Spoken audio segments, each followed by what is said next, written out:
আগে বলো তুমি কোথায় ঘুরতে এসেছো? কোথায় এসেছো? হ্যাঁ, লেক মলে। আমরা এখন লেক মলে ঘুরতে এসেছি।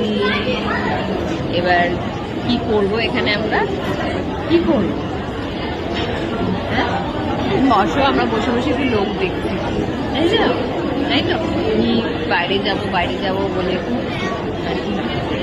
জ্ঞান জ্ঞান করছিল, তাই ওকে নিয়ে বেরিয়েছি, একটু লেক মলে এসেছি। আমার একটা কাজ ছিল, কাজটা করতে এসেছি। তো এখানে একটু বসে আছি, করবে একটুখানি জিরিয়ে নিয়ে তারপর আবার যাবো আমাদের কাজটা করতে, তাই তো? তোমার ভালো লাগছে? হ্যাঁ হ্যাঁ, ভালো লাগছে।